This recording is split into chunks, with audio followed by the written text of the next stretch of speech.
Magic in the Matrix. I'm your host, Kelsey White, and here I am with Alexander Fox. what's up, Alexander Fox? Your hair is looking pretty cool today. Are you like growing it out for a ponytail? What's the vibe? Hmm. I have thought of that, but I feel like I'm going to get a cut in December when I go back home to Cleveland, and I'm probably going to get a taper or a blowout taper, one of those two. Ooh, I'm ooh. feeling. Is that the same as a fade? I feel like I hear about fade. Is that a Y- taper and a fade? Same Yeah, thing? it's taper and a fade's just about the same thing, just a little bit different on the top of the hairstyle, I believe. Wow, that's gonna look so cool. I don't know. You've got your like icon, like little puff here. It's gonna be hard to just decipher the new you in this taper slash fade. We do get to change and evolve, and sometimes my hair does need something fresh, something new to express itself. There we go. I'm here Lots of for it. release with haircuts. That's what they say. So I got to get a haircut after a breakup. But we are not here today to talk haircuts, although it's very fun. We are here to do our second Q&A episode. I'm for any of you listening, I'm doing a round of applause literally. I love answering questions. Honestly, guys, send us every question you can ever think of. I will never get tired of them. But the structure today, we've got 6 questions we're going to go over. I'm going to ask 3 to Mr. Fox here, and I'll opine if I want because I got to give to Gab. And then he'll take kind of control, ask me the second 3, and we'll wrap it up. But we're off and ready for the first question. Are you excited for this? I am stoked. Let's do this. Okay, guys. Question number 1. How do I find my tribe slash soul family? Mm. When you realize, obviously, like the old ways are just no longer serving you or they're just getting boring. The fact that you already pop up the question, how do I find my soul family, is already an indication for the universe to start conspiring in your favor. So take some inspired action. Look at your local communities that may have like meditation or sound baths, or maybe a non denominational spiritualist church. That's what helped me find my soul tribe in Cleveland, Ohio, and just asking more questions and maybe even going to a retreat that feels good for you, or maybe finding some stuff online of, spirituality, maybe finding an online community, and just keep opening up your expression and your research and your knowledge to have,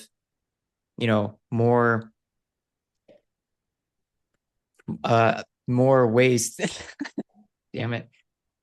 Um, Having more ways accessible to you so that you can find your soul tribe and be open to it. Don't have any judgment for like what's happening. Just be observant, be nice and cordial, because you never know who you may find or what you may learn and how it may actually help you grow. Beautifully said. I have to add, I think it's epic that you will always find a way to drop in Cleveland, Ohio. This dude loves Cleveland.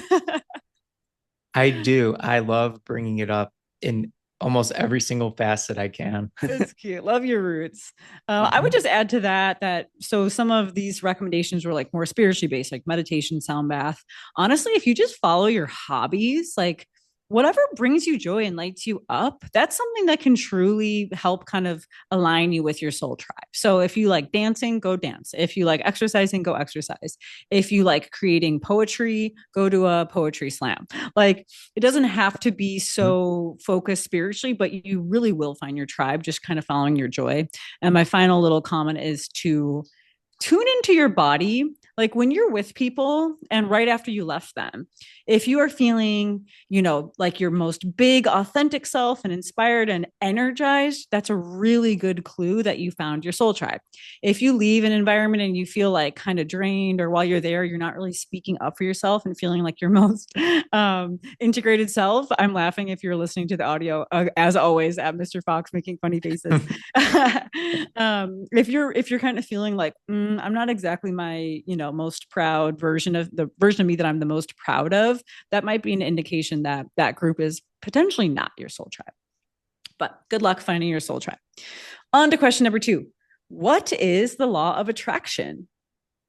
The law of attraction is when, if you're putting a lot of good into the world, a lot of love, a lot of passion, kindness, respectfulness, doing what you love to do, then you will see that come back to you in different ways, and maybe even in ways that are totally unexpected. And you may even get tested by the universe of just like, oh, okay, like I'm doing cool stuff and I love what I'm doing. But then you might find some people who may not love what you're doing. Mm. And that's totally okay. They are at where they're at, experiencing what they're experiencing, and you have no judgment, and you just keep calm and you carry on, and you will eventually find the people who will bring that attraction to what you're putting out there, Mm. reciprocating back to you. Beautifully said. Yeah, this law of attraction, like really just tune into what your consciousness is perceiving. Cause in many ways, like when you're, I don't know, I always view this with love. Like when I see all my friends around me, like meeting some wonderful person and they're getting treated better than ever before, I'm like, ooh, I feel like I'm in that vibration to really call in my divine partner. Or if I'm with people that are all frustrated about these little things, then I might think to myself, like, where am I experiencing this level of like frustration just with my day to day, and like how can I kind of raise the vibe around that? So it's really Mm, really not super like, this big like secret of mysticism of like what kind of vibration you're on for many reasons, but just see what you're kind of like what's reflected to your consciousness, and that might give you a clue of what you're attracting in. that's spot on. I love how you brought in the polar opposite of like what I said. So thank you for Yeah, doing that. it's the full spectrum, fam. Okay, question 3: how do I release the old? Mm. This is not easy. This Mm. was like one of the hardest things to do. It's just like, wow, I've been so attached to this. I've been so indulged in it for so long. And it's like all that I know. And kudos for even having this question in your awareness. And thank you, Kelsey, for the applause to the people who are going through this. Good job, guys. Change is evolution is huge. It's worth it. Just take the step forward. And yeah, taking that step forward, seeing what else can arise to your presence, what else will excite you, what else can you look forward to. This is very general, but maybe you got to travel a little bit. Maybe you got to surround yourself with new people. Maybe try some new foods. Getting out of your comfort zone in some way, shape, or form. Doing something even just a little bit different, like maybe brushing your teeth with your left hand and or your opposite hand, or maybe taking a walk in a totally different park than what you're used to. Just getting your subconscious mind to get used to the simple subtleties of change that will then help you have new building blocks and create something special for when that new chapter is turned and you get to write it. Beautifully said. Beautifully said. I would add that releasing the old sometimes is hard because this version of you in this pattern or in this paradigm, it came to be to protect you or to help you grow or to learn a lesson, right? And so it's a very critical and important and beautiful part of your soul's expression is this part of you, even if you want to change it or release it. So spending a little bit of time to like really introspect and interrogate what that part that you're releasing brought to benefit you, and then show gratitude for that and reverence to that version of you. Like that's a really important part because you don't just want to say like, ugh, I want to release this or this experience, like I'm over it, and just distance yourself from it because it's a part of you, and like that shadow or old or outdated version of you is still like worthy and just completely was a champion of something that needed to be protected or brought out in your soul's expression. So be grateful for it, honor it, and then let it go. Ooh, Snip, beautiful snip. add on. Thank you. Beautiful add on. Yeah. All right. Are you up for your next three questions, Miss Kelsey? I'm ready. I'm ready. I'm ready. I'm ready. She's ready, y'all. Let's get it. What is the difference between a psychic reading and a mediumship reading? Whew. So, full disclosure, someone truly asked me this after an astrology reading that I gave them. And I was like, what a brilliant, brilliant question. I'm going to share it on the pod. So, psychic reading. If you are chatting with someone that is giving you a psychic reading, then that person can kind of with their intuition, and they're very clear in their own, so they can tune into your energy and your likely set of experiences, right? So you've got this subconscious beliefs, you've got these patterns, you've got this conditioning, you have these experiences, you have this environment. And so a psychic reading can tune into sort of like the most likely path in your soul's expression as you are now. So there's always this Mm. opportunity to change in free will. If you meet a psychic that can tell you, like, with specificity and promise and put money on that they know your future, they don't, and run screaming, because your your ability to change in free will is always present, but you have a most likely set of scenarios and a most likely path forward at any time given all those factors. So a psychic reading can kind of tune into that and maybe pull tarot cards, or use some other psychic tool, or just their intuition and your energy, and share some potential, opportunities or roadblocks. Mm. Now, a mediumship reading is different. So, a mediumship reading literally has a medium, or like this intermediary between you and spirit, or someone that's deceased and they're on the other side in a different physical realm. And so that person can kind of change their vibration like an interpreter would, and they bring up to being able to connect with that kind of higher spirit, that not physically incarnated being that also has gone through all these changes and has this wisdom. And so that medium, or that intermediary, literally translates kind of the energy from their own language they derive, which I could get into because I've done mediumship training. But they're Mm. able to interpret from visualizations or symbols or signs or whatever their kind of clairs are. And then they interpret from that kind of language with the spirit back into sort of the language that we're talking in the physical realm. And so typically a psychic reading, it, like, just literally, I had this question once meeting with someone, like a psychic reading or a tarot reading doesn't necessarily bring like your ancestors, although some readers can do both. That's a lovely answer, and it's pretty spot on for what happens during both of those readings. So beautiful. Thank you. Thanks. We love psychics and mediums and both. Yes, we do. They go hand in hand and also in opposite hands too. Oh, wonderful. Okay, your next question. I'm having a spiritual awakening. Should I make a big change, like quit my job, uh, pack all my belongings, go live in the mountains, or sell all my belongings and completely disconnect from reality? Whew, this is a doozy. I do want to say, if you hear this question and think it's ridiculous or something that you haven't experienced, this happens, and this happens frequently. Oh, If this yeah. is a question you've had in your life, nothing to be ashamed of. This is a very, very typical experience when having a spiritual awakening. So, first of all, you're having a spiritual awakening. Congratulations. Awesome job opening up to more in life. We love to see that. But should you make a drastic change? Now, my recommendation is no.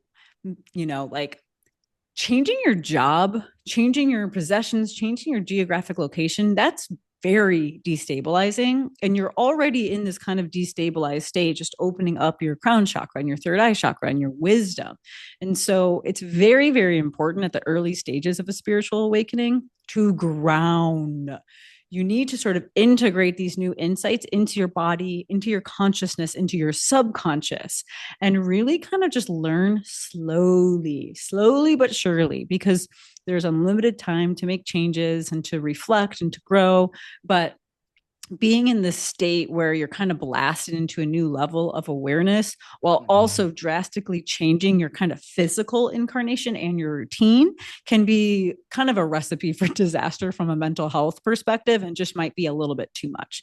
So if you're someone who has kind of integrated quite a bit of spiritual knowledge and you decide, hey, my value system doesn't align with this career path, or I don't feel the same way in an energetic space towards money, and maybe I change the way I contemplate my relationship to money, great, go for it. That's very common too, and something that we'd recommend if you're having these insights, interrogate that. But drastic or sudden abrupt changes after a spiritual awakening, it's a no-go for me. What do you think? You know, I have had the privilege and the honor to kind of pack up all my things and go, because I didn't really have a whole lot tying me down. And look where it's landed me today. And, meeting a soul like you, creating this partnership and collaboration has been absolutely special. And if I didn't take those leaps of faith that the universe was calling me after all my praying and, crying and releasing and almost screaming at the universe at times because I was so confused and lost. And, I packed all my bags and went to Costa Rica for 2 months and then Peru for a month. And sometimes it does work out for people. There was a guy in Amsterdam who was this big time architect for 15, 20 plus years. And he had like this huge epiphany of like, I got to quit everything. I don't want to do this anymore. And he literally sold all his stuff and he moved to Mount Shasta, California. And he lives in a van and he like hangs out with the whole community soul tribe up there. They do big bonfires like every full moon or equinox or every spiritual holiday. And they just drum, they dance around the fire, they cook their own food, and they just hang out and have a good time, you know? So it really just depends on where you are in life. But I would say ultimately, like what Kelsey said, if you have the full-time job and you have a whole bunch of obligations, just slowly start to find what resonates with you and just take your time with it. The universe will help you. Your angels will help you, your spirit guides. And they'll guide you. And it doesn't have to be totally fast paced, fast forwarded. It could be slow down, methodical. And it's just like a swath of a dance that you get to have with the universe. Just do what feels good for you with Beautifully everything that said. you know, and then everything that you can trust in the unknowns.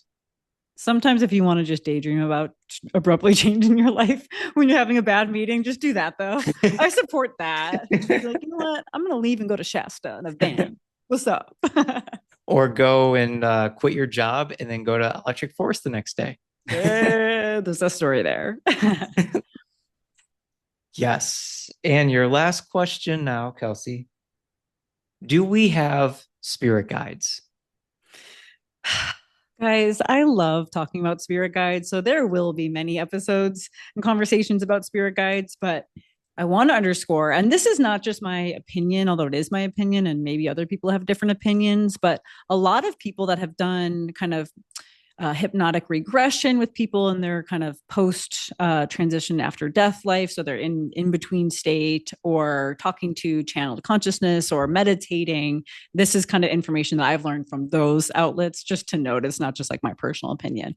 And that is that everyone has a spirit guide. And so we'll get into it later, but a spirit guide is kind of considered like this higher, more kind of expansive, more conscious energy that decides to watch over you while you're physically incarnated.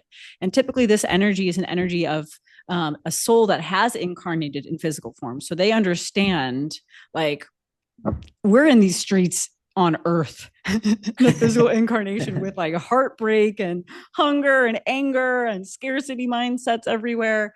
And so this energy can kind of see it all from a higher perspective, and they also are kind of clued in into your soul plan and soul journey. And so same kind of Mm, source here, that we all have these kind of lessons and challenges that we want to work through in this physical incarnation, and that's kind of like why we do it. Right. And so mhm. this spirit guide knows like kind of your tendencies, absolutely your strengths, absolutely your opportunities, and sort of what you kind of plan to learn and how to get there along the way. And it's always available to you to tap into, to learn from this person, or just kind of get some clarity and guidance from them so that you can stay aligned on this path. And if you get wildly misaligned with this path, sometimes your spirit guide will try to intervene or help guide you in little subtle ways. Mm, Of course, we have free will, but this spirit mm. guide, it's like they're OG. Like they're like your dog, but better because they know everything you don't know. I'm sorry, Ollie.